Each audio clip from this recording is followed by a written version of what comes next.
जय हिंद। आज के इस वीडियो में हम विश्व शांति जो कि हमारे पीयूषम का 13वां अध्याय है, जो कि हमारा सेकंड लास्ट चैप्टर है, इसको हम एकदम सरल हिंदी भाषा में आज डिस्कस करने वाले हैं। नेक्स्ट वीडियो में हम इसके ऑब्जेक्टिव और सब्जेक्टिव की चर्चा करेंगे।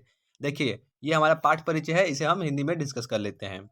इस पाठ में संसार में व्याप्त अशांति के वातावरण और उसके समाधान के उपाय का वर्णन है। इस पाठ में क्या दिया गया है, तो हमारे संसार में जो विद्यमान अशांति है उसके बारे में दिया गया है और उसके समाधान के लिए हम क्या कर सकते हैं उसी के उपाय को दिया गया है।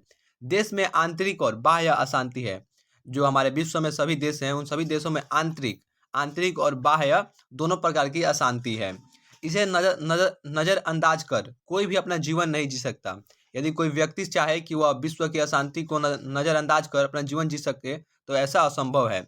दुर्भाग्य से यह अशांति सार्वभौमिक है, अर्थात यह जो अशांति है वह पूरे संपूर्ण विश्व में ही फैली हुई है और हर कोई इसके बारे में चिंतित है।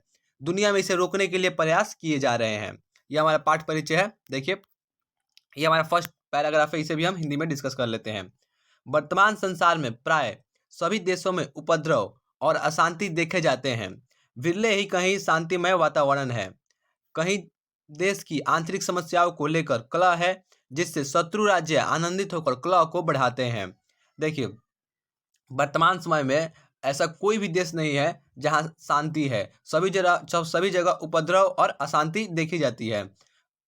कोई ही ऐसा देश होगा जहां शांतिमय वातावरण होगा।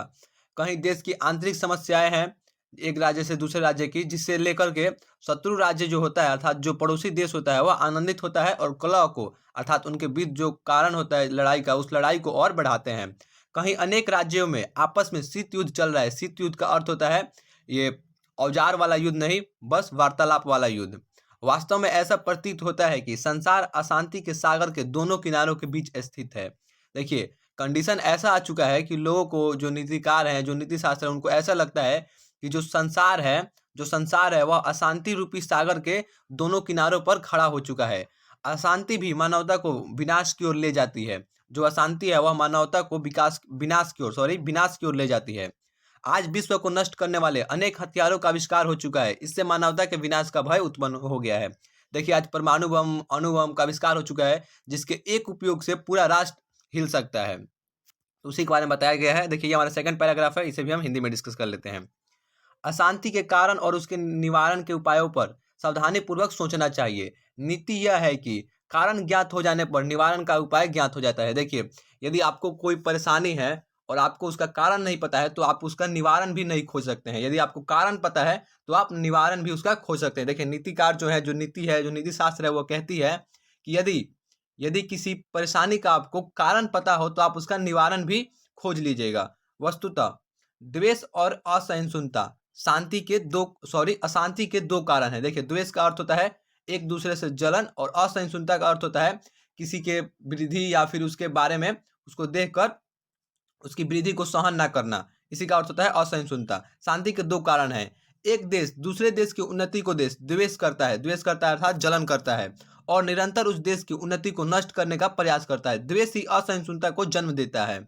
ये दोनों द्वेष आपस में वैर उत्पन्न करते हैं। वैर का अर्थ होता है शत्रुता, अर्थात जो द्वेष होता है एक देश का दूसरे देश के प्रति, उसी के कारण उन दोनों में शत्रुता उत्पन्न होती है। और स्वार्थ वैर में अभिवृद्धि करता है। स्वार्थ का अर्थ होता है केवल अपने बारे में सोचना, दुनिया भाड़ में जाए उसे कोई मतलब नहीं, ऐसी भावना रखने वाला स्वार्थी कहलाता है और ऐसी भावना स्वार्थ कहलाती है। स्वार्थ प्रेरित लोग अहंकार की भावना से दूसरे के धर्म, जाति, संपत्ति, क्षेत्र, भाषा आदि को सहन नहीं करते हैं। देखिए, जो स्वार्थी लोग होते हैं वो दूसरे के धर्म, जाति, संपत्ति, क्षेत्र और भाषा को सहन नहीं करते और अपनी ही उन्नति चाहते हैं। देखिए, मैंने आपको बताया था कि जो स्वार्थी होते हैं वो खुद के बारे में सोचते हैं, तो वो दूसरों से कोई मतलब नहीं रखते और केवल अपनी ही उन्नति चाहते हैं। राजनीतिज्ञ इसके लिए विशेष रूप से प्रेरक है। आजकल आपने बहुत सारे राजनीतिज्ञ को देखा होगा जो समाज के लिए कार्य करते होंगे, परंतु ऐसे नेताओं की संख्या बहुत कम है जो समाज के लिए कार्य करते हैं और ऐसे नेताओं की संख्या बहुत ज़्यादा है जो स्वार्थी हैं, अर्थात जो खुद के लिए जीते हैं और जो सब कुछ अपनी ही उन्नति चाहते हैं। सामान्य लोग इतने आत्मविश्वासी नहीं है। देखिए, सामान्य लोग इतने आत्मविश्वासी नहीं है कि वो इस प्रकार का कार्य करें, परंतु बल से प्रेरित हो जाते हैं। यदि उन्हें कोई प्रोत्साहित करे तो वो इस प्रकार का कार्य करने लगते हैं। स्वार्थ के प्रचार को बलपूर्वक रोकना चाहिए। देखिए, यदि स्वार्थ का प्रचार हो रहा है तो हमें उसे बलपूर्वक रोकना चाहिए। परोपकार के प्रति यदि भावना हो तो सभी स्वार्थ को छोड़ देना चाहिए। परोपकार का अर्थ होता है दूसरों के उपकार करना। यदि आप में ऐसी भावना है तो सबसे पहले आपको स्वार्थ की भावना छोड़ना पड़ेगा, तभी आप किसी का परोपकार कर सकते हैं।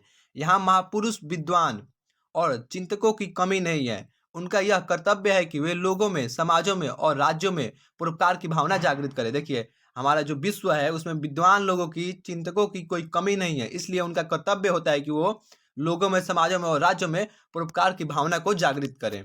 देखिए, यह हमारा लास्ट पैराग्राफ है, इसे भी हम हिंदी में डिस्कस कर लेते हैं। देखिए, और केवल उपदेश ही पर्याप्त नहीं है, बल्कि उनका कार्यान्वयन जीवन में अनिवार्य है। देखिए, यदि आपको कुछ नॉलेज है और लेकिन आप उसका यूज नहीं कर रहे हैं तो उसका आपके जीवन में रहने का कोई इंपॉर्टेंस नहीं है। सबसे पहले यदि आपको कुछ पता है तो उसका उपयोग कीजिए। देखिए, कहा गया है कि बिना कार्य के ज्ञान भार स्वरूप होता है। कहा गया है कि बिना कार्य के ज्ञान भार स्वरूप है। यदि आपको उपदेश दे ही देगा, आपने कोई मोटिवेशनल वीडियो देखा और उस पे वर्क नहीं किया तो मोटिवेशनल वीडियो किसी काम का नहीं है। उसी प्रकार है, यदि आपको कोई नॉलेज है तो उसका उपयोग कीजिए। देशों के बीच विवादों को शांत करने के लिए संयुक्त राष्ट्र संघ आदि संस्थाएं हैं। देखिए, विश्व स्तरीय पर कुछ ऐसी संस्थाएं बनाई गई हैं, विश्व संयुक्त राष्ट्र संघ, इस प्रकार की संस्थाएं बनाई गई हैं जो विश्व में शांति का वातावरण बनाए रखने की कोशिश करती हैं। उसने समय समय पर विश्व युद्ध की आशंका को दूर किया है। प्राचीन काल में भगवान बुद्ध ने कहा था कि वैर से वैर का समन नहीं होता है, अर्थात वैर अर्थात शत्रुता।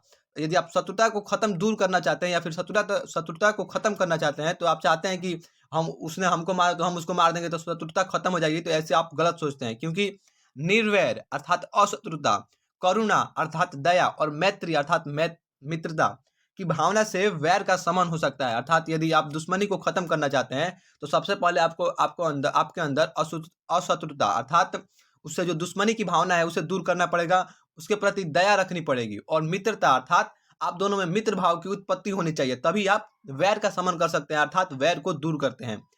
इसे सभी मानते हैं, जितने भी लोग, जो विद्वान लोग हैं, जो चिंतक हैं, उनका समर्थन है कि यह जो गौतम बुद्ध की जो पंक्ति है, वह उक्ति है, वह सही है। भारतीय नीतिकारों ने सच ही कहा है, यह अपना है, यह दूसरे का, ऐसी गणना क्षुद्र बुद्धि के लोग करते हैं। उदार हृदय वालों के लिए तो यह समस्त पृथ्वी ही परिवार है। देखिए, जो क्षुद्र बुद्धि वाले लोग होते हैं, अर्थात जो कम बुद्धि वाले लोग होते हैं, जो छोटे हृदय वाले लोग होते हैं, वो सोचते हैं कि यह हमारा है, वह तुम्हारा है, अर्थात निज की अर्थात स्वयं की स्वार्थ भाव उनमें होता है। लेकिन जो उदार हृदय वाले लोग होते हैं, वह समस्त पृथ्वी पर जितने भी लोग हैं, जितने भी जीव हैं, सबको अपना परिवार मानते हैं। तो ऐसे कौन से लोग होते हैं जो सबको अपना परिवार मानते हैं? तो उदार हृदय वाले। देखिए, दूसरों को दुख पहुंचाने से आत्मनाश होता है। यदि आप सोचते हैं कि यदि हम दूसरों को दुख पहुंचाएंगे तो हमारी उन्नति होगी, तो ऐसा कुछ नहीं है, वह आपका आत्मनाश होगा। परोपकार शांति का कारण होता है। आज भी दूसरे देश के संकट के समय में दूसरे देश सहायता राशि और वस्तु भेजते हैं, जो विश्व शांति की दिशा में सूर्योदय के समान है। देखिए, यदि आप परोपकार करेंगे तो आपको शांति की प्राप्ति होगी। देखिए, आज भी देखा जाता है कि यदि किसी अन्य देश में बाढ़, भूकंप आदि समस्याएं आती हैं तो दूसरा देश उसकी सहायता करता है, चाहे वो धनराशि से हो या फिर वस्तु हो, जैसे खाना वाना भेजा जाता है, कपड़े भेजे जाते हैं, इस प्रकार के। तो जो दिखाता है यह कि हमारा जो विश्व है, जो पृथ्वी पर जो देश बसे हैं, वह परिवर्तित हो रहे हैं और शांति की भावना की जागृति होती है। इस प्रकार इस चैप्टर को हमने हिंदी में डिस्कस कर लिया। नेक्स्ट वीडियो में हम इसके ऑब्जेक्टिव क्वेश्चन की चर्चा करेंगे, जिसे देखने के लिए आपका हमारे चैनल को सब्सक्राइब करना होगा ताकि वीडियो की नोटिफिकेशन आपको मिल जाए। जय हिंद, जय भारत। मिलते हैं नेक्स्ट वीडियो में ऑब्जेक्टिव क्वेश्चन के साथ। धन्यवाद।